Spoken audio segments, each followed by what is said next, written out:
This film shows children at play in a large local authority nursery school staffed by trained teachers. There's space for active movement and a variety of suitable materials which cater for the child's creative, imaginative and constructive play, stimulating and encouraging their intellectual thinking and language development and providing opportunities for social experience.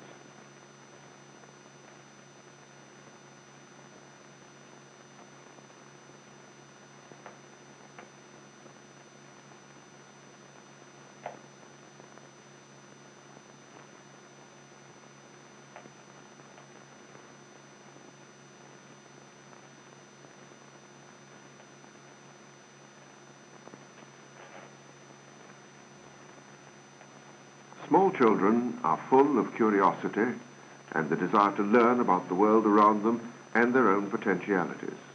Painting provides them with a splendid opportunity to do just that. Cause is immediately followed by effect, dipping the brush into paint, transferring it to the paper, and the result will be immediately, graphically, and colorfully apparent.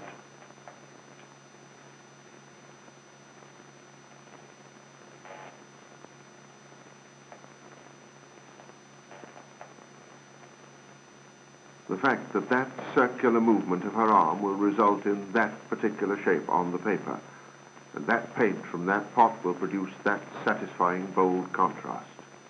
And it's the child who's done it, the child and no one else. The variety of shapes and color combinations are endless. The results are varied and interesting.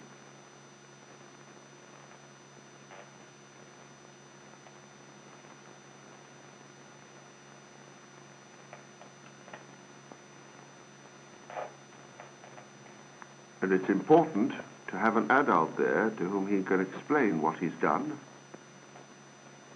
who will appreciate it and encourage him to carry on.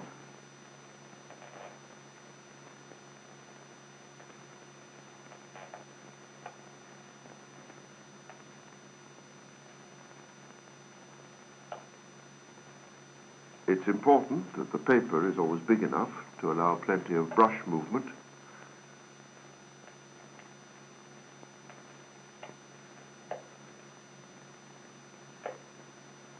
This painter finds kneeling to the task more to his liking,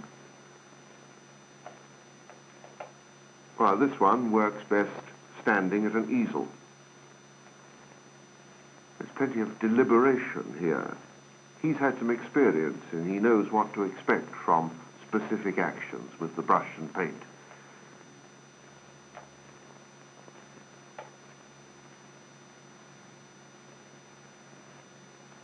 He's enjoying himself enough to indulge in a little song. Care and concentration are still vital, though, if he's to get the result he's pleased with.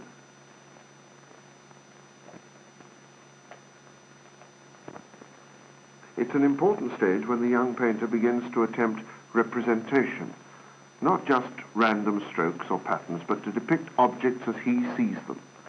And we too can recognize the face and the bird among these. Here's a little girl who's at another stage of development. She's learnt about the effect of mixing colors, which she does with careful deliberation.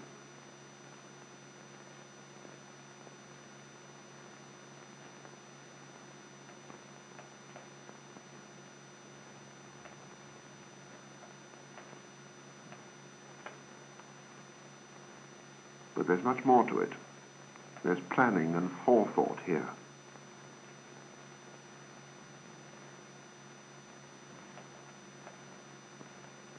She knows what she's doing. She has a clear idea of what her picture is to be. There's an assurance about her actions which almost suggests that the finished conception is already in her mind. All she has to do is to get it onto the paper.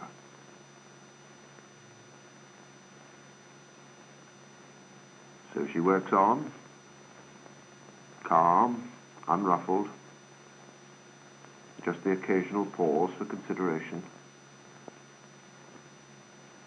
assured, confident.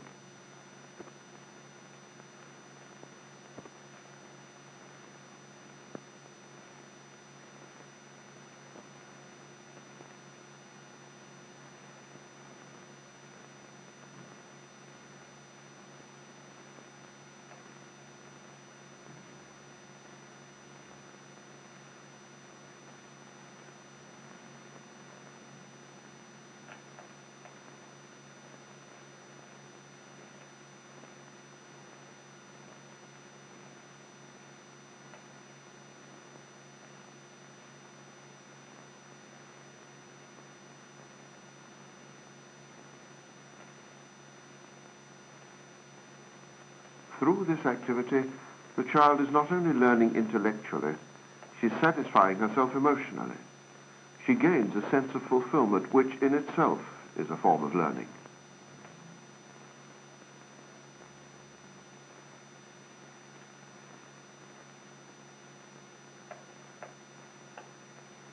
The children we've seen are all at different stages of development in their painting. We've seen how they experiment, pause to think over the next moves, put into words their ideas and feelings about what they've done. And in all this we notice two outstanding qualities: the seriousness and concentration with which they work, and the pleasure and satisfaction they achieve.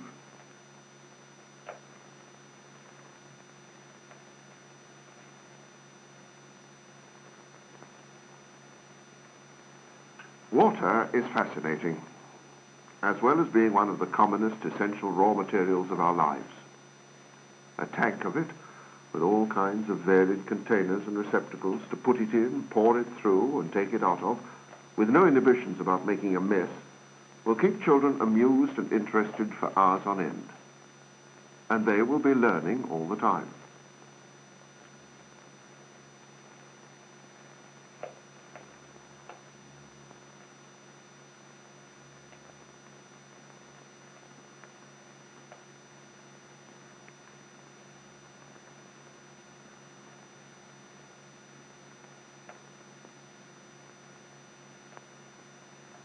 If you squeeze water, it squirts.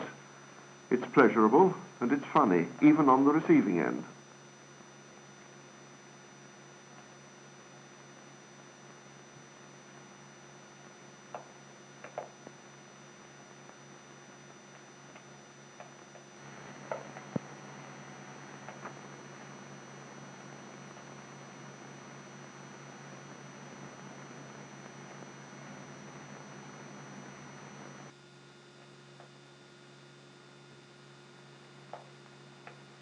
To be able to control it gives a feeling of power, to make it go where you want it, even if it is difficult to get the hose onto the tap.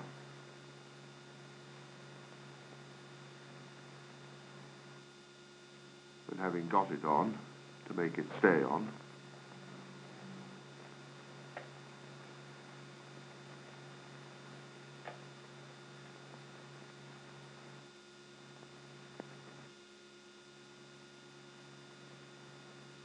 But you're not alone.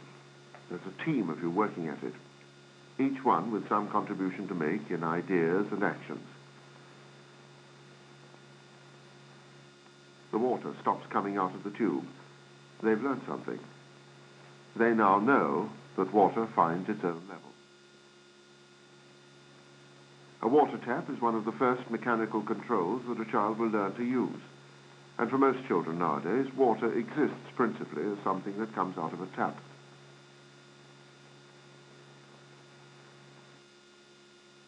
They've discovered something about not wasting it.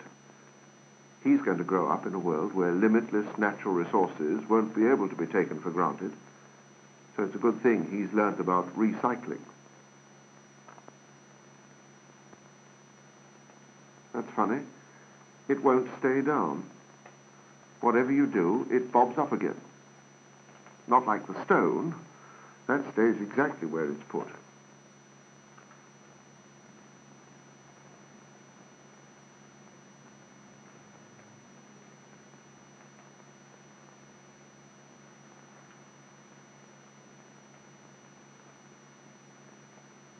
And even if you put the cork on the stone, it still bobs up. And it's the same however many corks you use. Whatever you try to do with them, they float all right, but they will not stay down.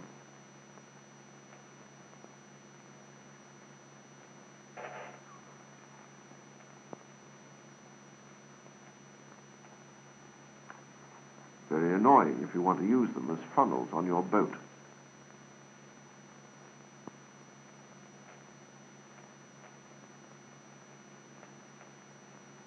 Ah, wait a minute. Now we've got something. How about that? Yes, how about that?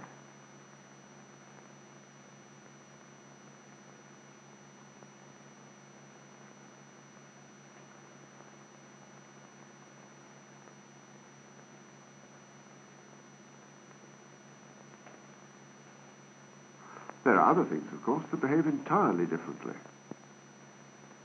that sometimes float, sometimes stay on the bottom, but do utterly different things out of the water. Squeezy things, splashy things, messy things, satisfying things.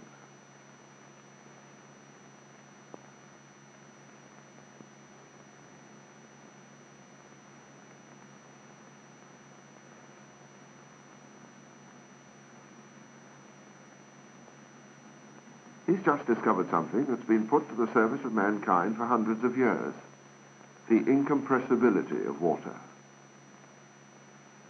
Along with all these other children, he's learning about pressure, gravity, air, water displacement, absorbency, all by making bubbles, waves, sprinkles, sprays, squirts, and splashes. And in cooperating with other children, he's adding to his experience of working and living socially in a group, successfully.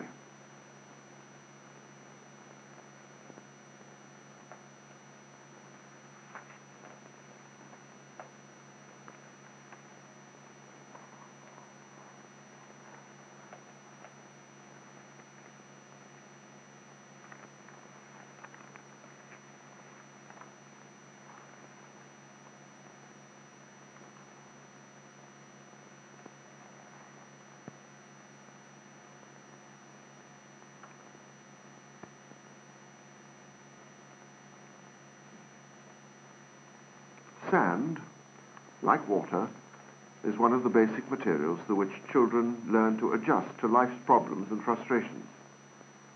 It's a tremendously satisfying substance to handle in all its stages, ranging from a dry powder to a sloppy custard consistency, from near solid lumps to the kneadable quality of dough.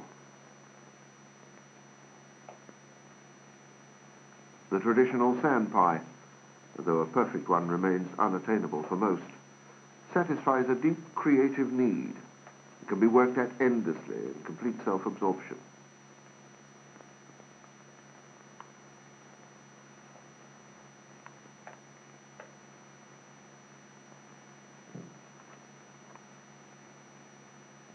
Similarly, the way it responds to the touch in moulding and modelling give a promise of infinite variety of creation in shape and form.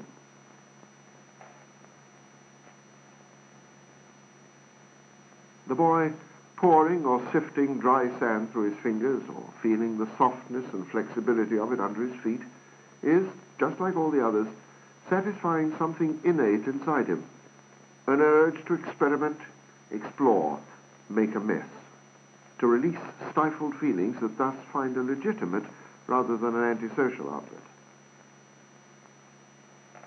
Play with sand can just as easily be a group activity. The traditional sand castle is there, evidence of concerted, creative effort.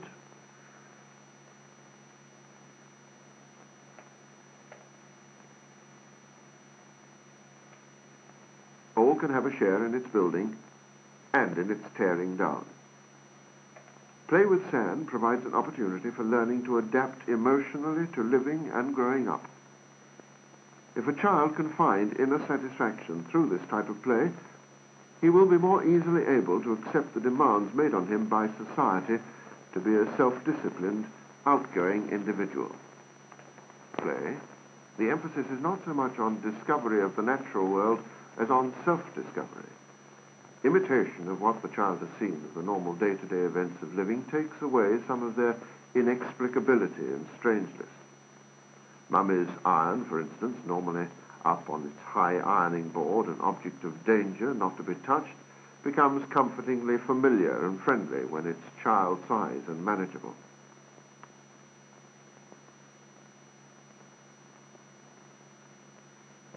Imaginative play is essential to the child's happy development. In spite of the security which the presence of familiar things and the care and affection of familiar people give it, and not all children can even be sure of these, the world can still be an inexplicable and demanding place. The child experiences strong feelings which it doesn't understand and which appear to affect other people's behavior towards it. All this is bewildering, sometimes alarming, and often difficult to cope with. The doll, which is as real to her as a real baby, has no terrors and can be handled with confidence. To reproduce the conditions and artifacts of the real world enables the child to come to terms with it at its own level and at its own pace. Who knows, in later life, these two boys may become really discriminating television viewers.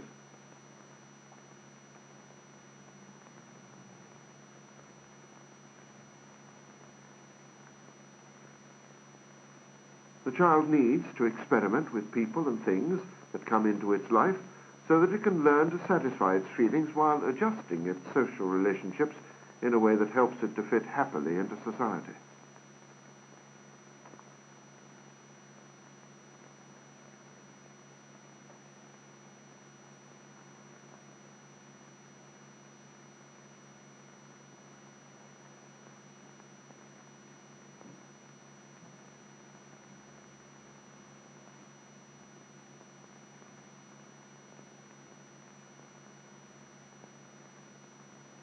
Give and take, and a tolerance for the foibles of others.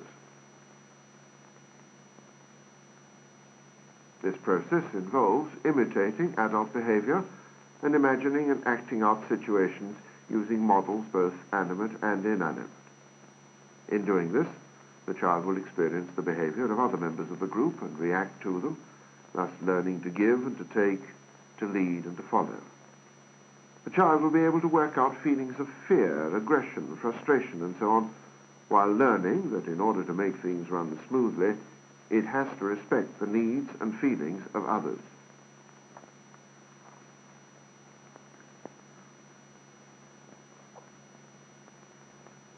To delight in the process of creation and achievement is one of the most self-fulfilling of human experiences. This is equally true of the brilliant architect designing a highly sophisticated and beautiful building, and of the small child constructing an object that is intelligible only to himself. What do children need to achieve this self-fulfillment? Materials in a wide variety of shape, type, color, size. They need tools to cut them, shape them, fix them. They need other materials to stick them, color them, and embellish them.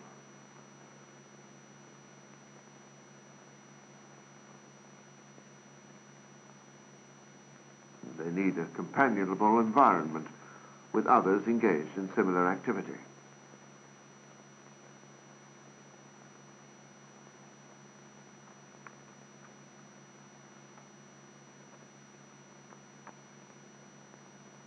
They also need an interested adult who will allow them to experiment independently, encourage them in their efforts, show understanding of what they're trying to achieve, and give them due praise for what they have achieved. It's perhaps some small advantage that our society's emphasis on packaging provides an ample supply of suitable materials. But virtually anything can be put to use to give children something to work on to stimulate their creative imagination. And if that creative imagination fails, or looks as if it's going to lead up a blind alley, there's always that interested and encouraging adult there to give advice and assistance and to enable the child to avoid the pitfalls of frustration and failure. Not taking over, though. It's still the little boy's own creation. And all the time, he's learning. He's learning skill and dexterity in handling his materials. He's learning about gravity and balance. He's learning the relationship of sizes and shapes. Above all, he's learning how to learn. By thinking things out, by trying to make the materials do what he wants, by trial and error, by simple reasoning.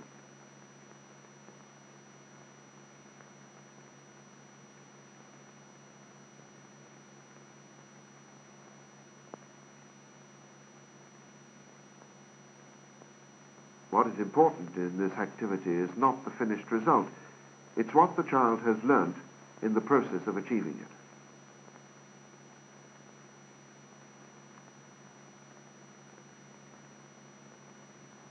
The supply of varied, colourful and strong dressing-up clothes is an important part of the equipment for imaginative play. The characters the children are going to assume will be enhanced and made more real by the act of dressing up. The mere fact of putting on a scarf or a grown-up skirt will make them feel that much more important and larger than life. And it's not only limited to clothes. Realism is increased by the accessories to go with. A handbag, or 2 handbags for this little girl, add the finishing touch, and she can hold her own with her companion, whatever she's meant to be.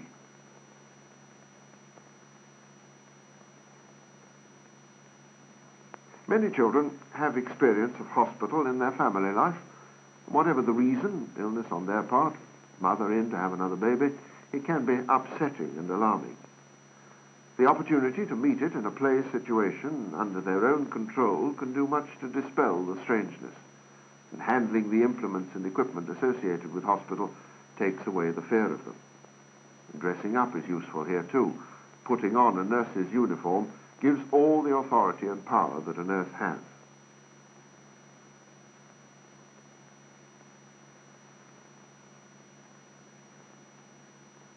A live patient is useful, especially to use the instruments on, but it's by no means essential.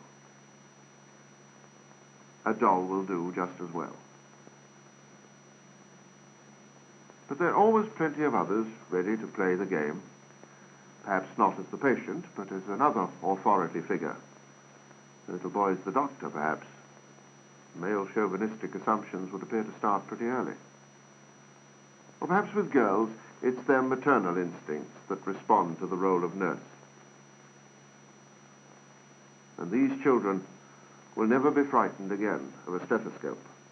And by extension, other pieces of medical equipment met in real life should lose their terrors. Useful materials for hospital play are bed, screen, bandage, cotton wool, medicine, drinking water with colouring in it, a toy stethoscope and a syringe. But imagination will supply most of what's required. In hospital, or with a real doctor, treatment has to be endured, however alarming.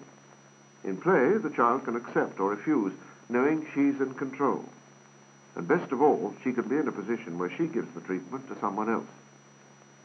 In this case, the doll can only accept.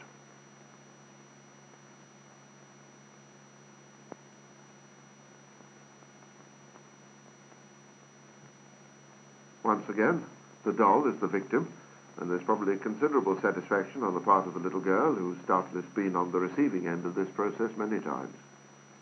But there's imitation here too. She's seen the baby being bathed and is quick to pick up the technique.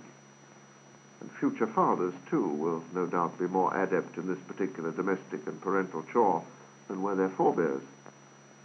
Much more adept. The powder acts in an interesting and satisfying way. The feel of it is extremely pleasurable. But they've observed the way adults have used it in this particular task, and they take great pains in following and imitating what they've seen. It's a serious business, though every now and then joy in the game can evoke a delighted smile and bring a sparkle to their eyes, and adult expressions and tones of voice are constantly imitated, often exaggerated. A comment on the adult world, perhaps.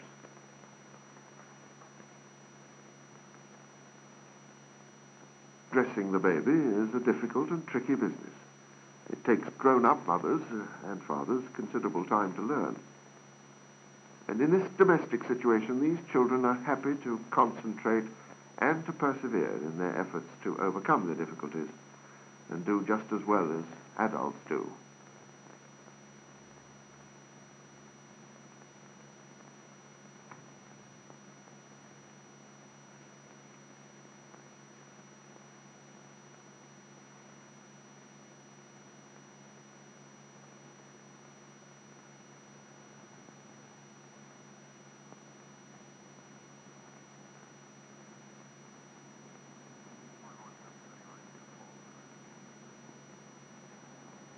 Another everyday domestic activity imitated, though there's little difference between this and the real thing.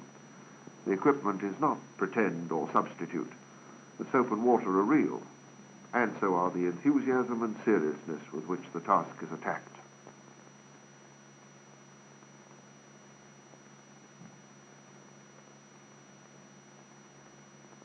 all stages in the process are there, and it's doubtful whether any of them have been taught it. Here they've observed and assimilated.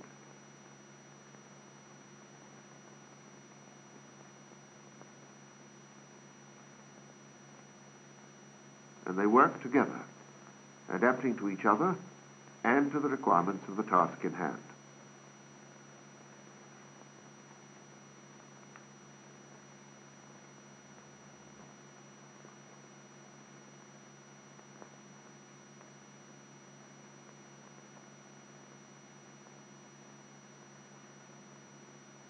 There are a great many learning opportunities here in materials such as these. They're an open invitation to start building and creating.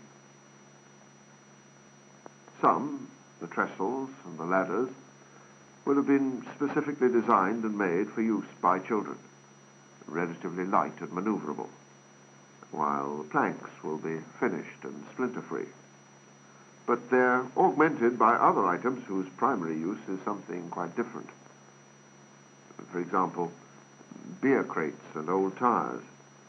But these are ideal to stimulate imagination and initiative.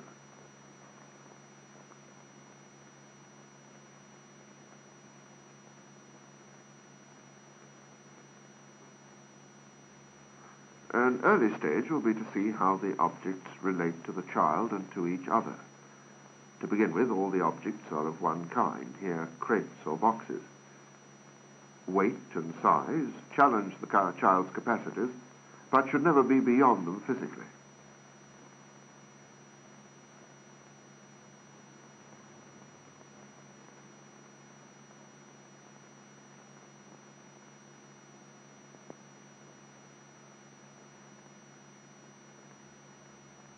And as always, there's an adult on hand if needed, to suggest a course of action or a way of doing something, or, as here perhaps, to point out a danger and what to do to avoid it.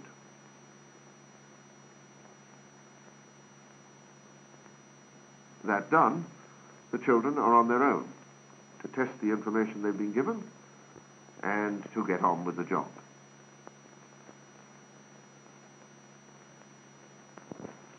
As often as not, though, without any stimulus other than the presence of the materials themselves, a child will start off on his own and follow through his own creation and construction.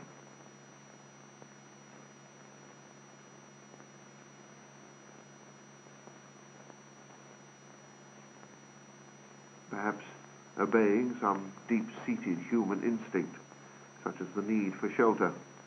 Making a house or tent and getting inside is always highly satisfying to a child. And having ideal materials to hand adds to the satisfaction.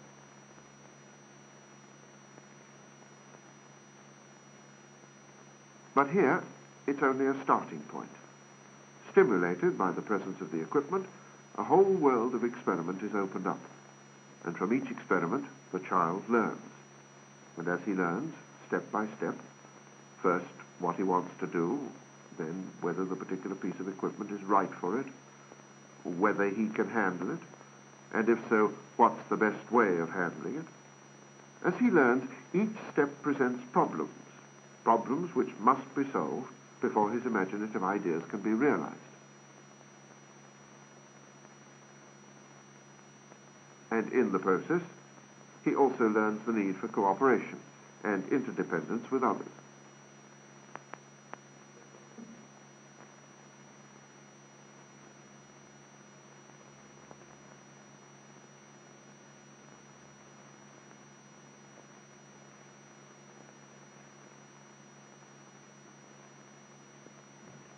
That the immediate practical advantages of play with materials such as these is that the child will be gaining positive physical information about the relationships of sizes, shapes and weights, about balance and gravity, about what is safe and what is dangerous, about how and how not to use his own body.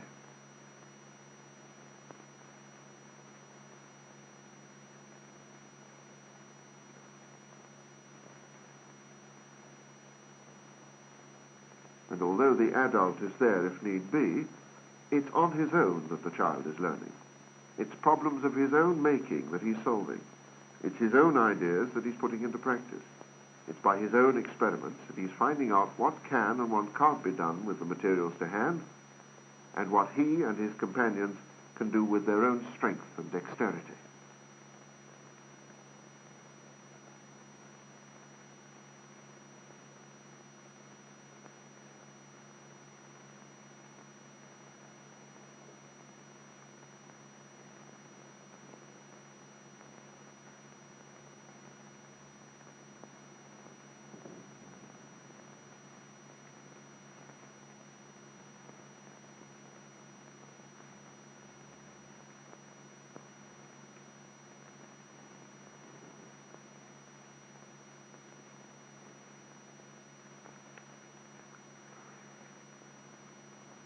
Nature, in the form of things that grow, move, reproduce themselves, will be of constant interest to the child, and to play a part in the process adds to its confidence and awareness of the life of the world around it. In most gardens, however small, it's usually possible to find a corner where the children can actually grow plants for themselves, handle the seeds or bulbs, care for them as they grow, enjoy and possess the flowers they produce, and thus, while expressing themselves, learn to understand the rhythm and the beauty of nature.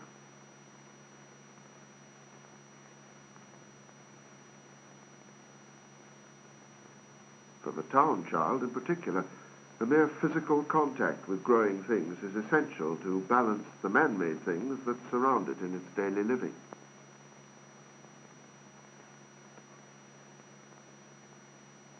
Fortunately, the vast majority of children respond with delight to lying or rolling about on grass.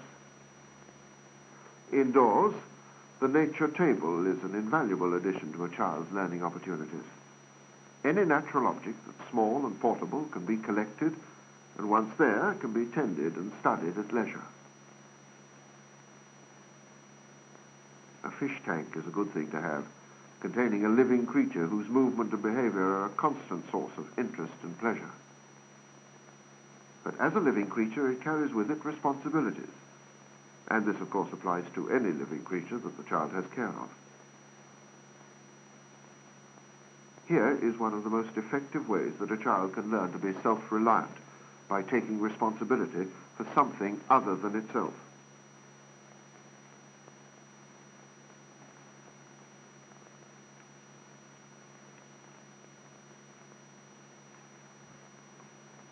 Inanimate things like pebbles and shells are also of value, to be related to the actual world around, to the scheme of things of which the child knows itself to be a part.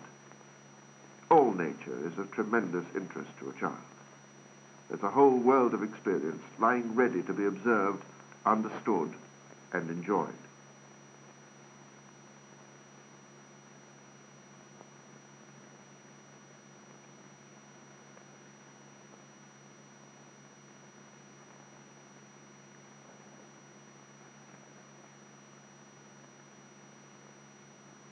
Any live creature whose habits can be related to the child's own way of life, but which are yet so different, is a source of constant interest and concern. This is particularly so of small mammals like rabbits and guinea pigs, which are tame and domesticated enough to be fondled, but still preserve their own remoteness and mystery. The child's spontaneous delight and concentration of observation, the enjoyment of the soft texture of the animal's fur, close watching of the mother feeding, the response of the young creatures to the feeding of the children, all provide rich experience from which the child, and it's to be hoped the animal, can benefit.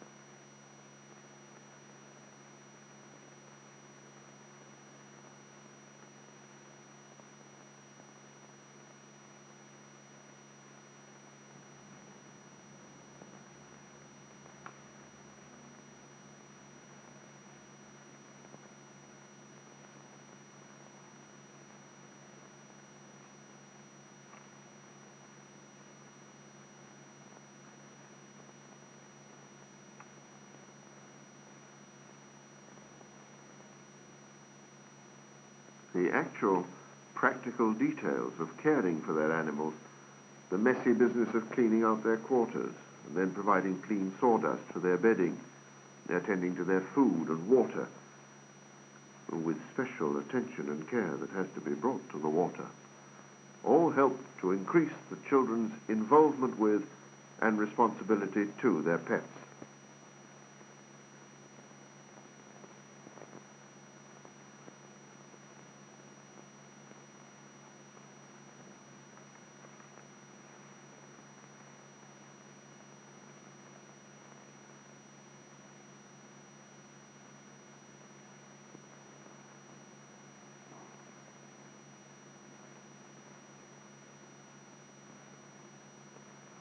Through these activities, the children come gradually to absorb, almost unawares, considerable knowledge of animal life, of birth, of nutrition, of their general needs and habits.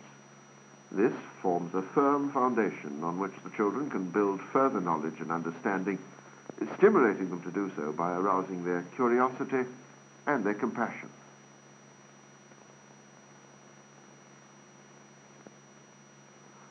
We saw how, by working in their own garden, children could become involved in the processes of planting, of cultivating, and of harvesting. How much more so when this can be done in miniature, under close daily scrutiny, and with the cycle concentrated and speeded up.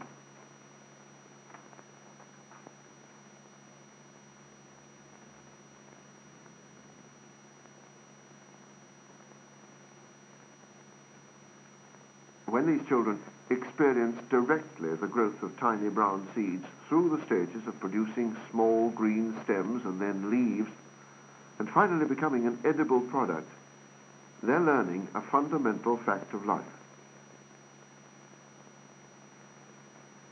When they've learnt how they themselves can contribute to this growth by providing the necessary conditions, and then how to prepare the result for consumption, and that they can benefit from it, they're sharing the experience of man throughout history.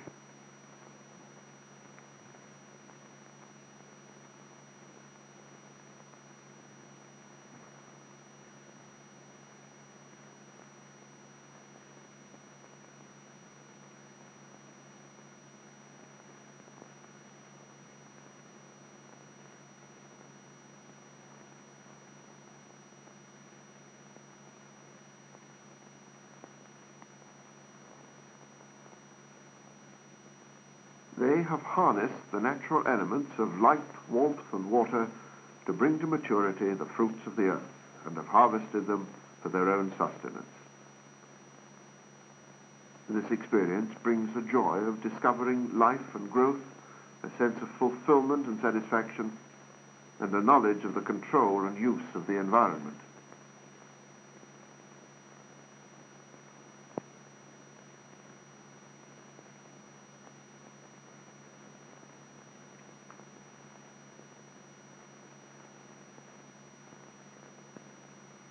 These children do these things, together with the other activities we've seen, and many others that we've not been able to show, within a society, their own child-orientated society, which they relate to and which they control. In this way, they'll be helped to become balanced, well-integrated individuals, well able to cope with the adult world when they come to take their place in it. A Camera Talks production.